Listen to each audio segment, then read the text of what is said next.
Fourth views, चौथा विचार, बाकी फिर। आज का यह खबरों की खबर एपिसोड शिक्षकों पर केंद्रित है, शिक्षा जगत पर केंद्रित है।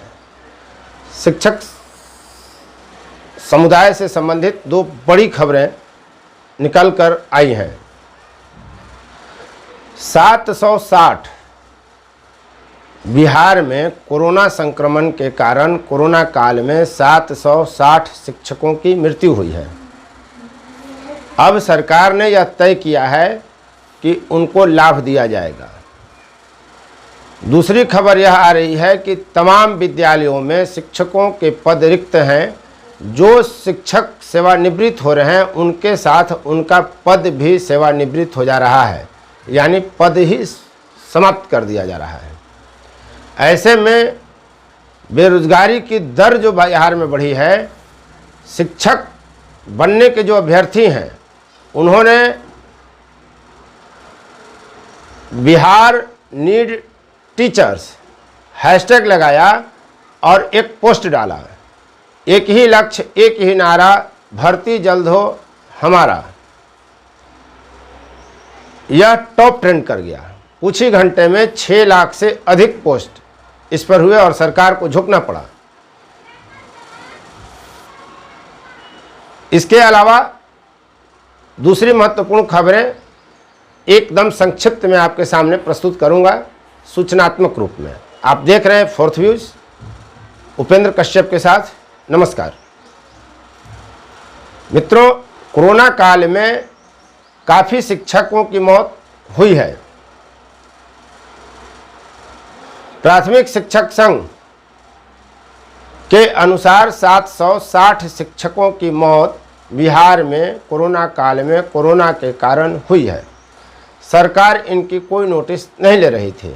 शिक्षक संघों ने इस मुद्दे पर आवाज़ उठाया, सरकार को हिलाने झकझोरने की कोशिश की और नतीजा सामने यह आया कि सरकार अब उनकी सुन ली है।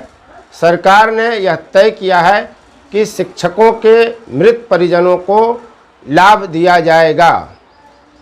आपसे एक निवेदन प्रेषित करता हूं कि आप वीडियो को शेयर करें, लाइक करें, कमेंट करें, पसंद आए तो सब्सक्राइब करें और लाल वाली घंटी ज़रूर दबाएं, ताकि आपसे संबंधित, आपसे जुड़ी, आपके लिए महत्वपूर्ण हर खबर आप तक सबसे पहले पहुंच सके।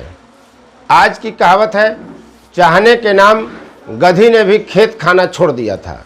इसका अर्थ हम आपको लास्ट में बताएंगे। बिहार में प्राथमिक से लेकर उच्चतर माध्यमिक तक के कुल 760 शिक्षक और शिक्षकेतर कर्मियों की मौत हुई है। अब इस मामले में शिक्षा विभाग के अपर मुख्य सचिव संजय कुमार ने बिहार राज्य प्राथमिक शिक्षक संघ के कार्यकारी अध्यक्ष मनोज कुमार से बात की। उनसे कोरोना काल में मृत शिक्षकों की सूची मांगी है। मनोज कुमार ने ईपीएफ योजना के मुख्य पदाधिकारी से भी इस मुद्दे पर बात की है। अब तय यह किया गया है कि ईपीएफ योजना में जिन शिक्षकों के 1 माह की भी कटौती हुई है उन्हें 2.5 लाख रुपए की अनुग्रह राशि मिलेगी। 3 माह की कटौती के बराबर सहयोग राशि और कम से कम 2,500 रुपये पारिवारिक पेंशन उनके स्वजनों को दिया जाएगा। मारे गए शिक्षकों के आश्रितों को 2,500 रुपये पारिवारिक पेंशन के रूप में दिया जाएगा। यह सरकार ने तय किया है। प्राथमिकता के आधार पर अनुकंपा का लाभ भी दिया जाएगा। शिक्षकों की बहुत बड़ी मांग पूरी हुई है। जिन 760 शिक्षक एवं शिक्षकेतर कर्मियों की मृत्यु हुई है उसकी सूची संघ ने जो सौंपी है उसके अनुसार पटना में 35, भोजपुर में 26, बक्सर में 19, नालंदा में 39, कैमूर में 15, रोहतास में 22, मुजफ्फरपुर में 24, वैशाली में 24, शिवहर में 12, पूर्वी चंपारण में 30, पश्चिमी चंपारण में 24, सीतामढ़ी में 19, गया में 35, नवादा में 26, जहानाबाद में 22, समस्तीपुर में 21, दरभंगा में 22, भागलपुर में 36, बांका में 21, मुंगेर में 25, लखीसराय में 16, खगड़िया में 21, बेगूसराय में 25, जमुई में 16, शेखपुरा में 15, मधेपुरा में 18, सहरसा में 22, सुपौल में 24, अररिया में 26, किशनगंज में 24, पूर्णिया में 28, कटिहार में 19, गोपालगंज में 21, सिवान में 19, छपरा में 18 और मधुबनी में 18 शिक्षकों की मौत हुई है। सरकार ने एक निर्णय लिया था कि कोरोना से जिनकी मौत हुई है उनको 4 लाख रुपए सहायता राशि दिया जाएगा उनके परिजनों को। शिक्षकों के मामले में सरकार की ओर से कहा गया है कि मुख्यमंत्री राहत कोष से उन शिक्षकों को 4 लाख रुपए का लाभ मिलेगा जिनकी कोरोना से संबंधित पॉजिटिव रिपोर्ट है अथवा डॉक्टर ने मृत्यु का कारण कोरोना बताया है। अब इसी मुद्दे पर अगर आप बात करें 4 लाख रुपए की अनुग्रह राशि को लेकर, तो स्थिति यह है कि सुप्रीम कोर्ट ने केंद्र सरकार से पूछा है और उसने कहा है कि कोरोना से मौत के मामले में सर्टिफिकेट की सामान्य नीति होनी चाहिए पूरे देश में।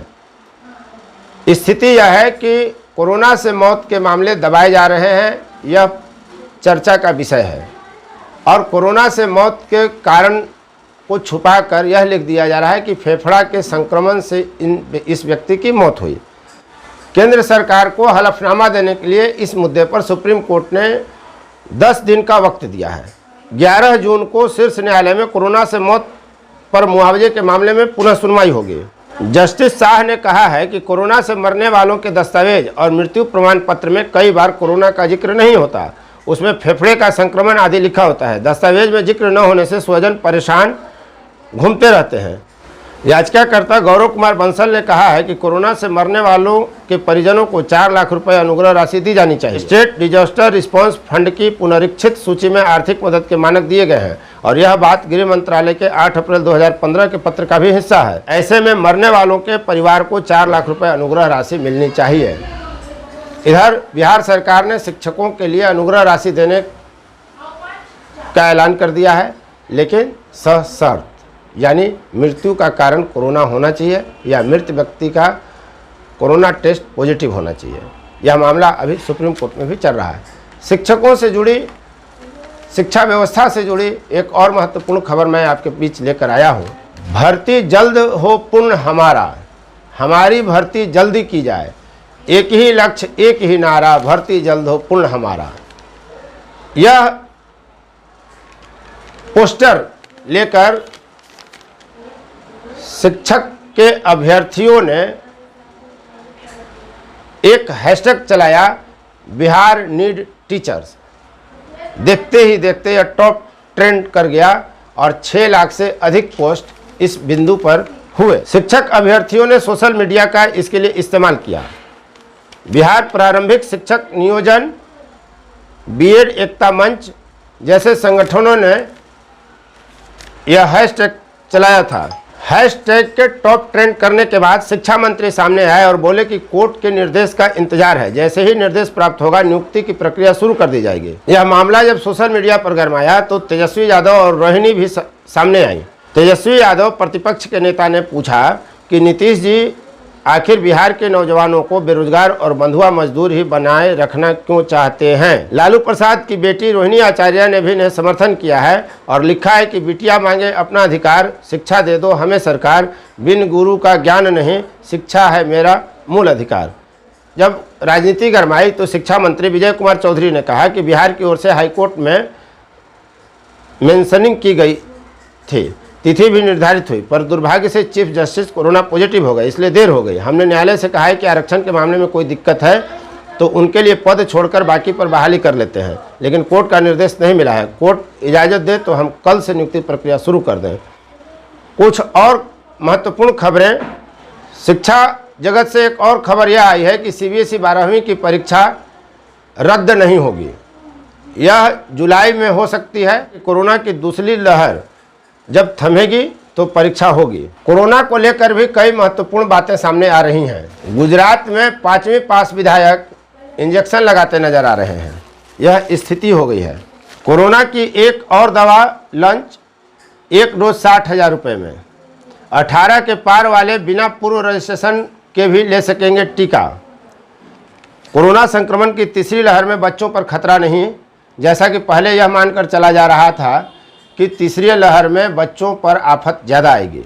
अब एक नई बात यह निकल कर आई है कि बच्चों को बहुत खतरा नहीं है। 11 जिलों में एसएफसी को गेहूं की आपूर्ति नहीं शुरू हुई है। शेखपुरा, गया, अरवल, गोपालगंज, वैशाली, सारण, कटिहार, किशनगंज, मधुबनी, समस्तीपुर और बेतिया जिले में एसएफसी को गेहूं आपूर्ति शुरू नहीं हुई है। इस वीडियो में आज की कहावत में आपको बताया था, चाहने के नाम गधी ने भी खेत खाना छोड़ दिया था। इसका अर्थ यह है कि प्रेम के चक्कर में एक दिन गधी ने भी खाना पीना छोड़ दिया था। आदमी की स्थिति क्या होती होगी आप कल्पना कर सकते हैं। धन्यवाद। वीर कात्यायन सिस्टर्स फ्रॉम चौबे परिवार और आप देखते रहें फोर्थ व्यू, चौथा विचार, एक नजर, देश बिहार, रखे अपडेट हर समाचार, रेडियो, टीवी।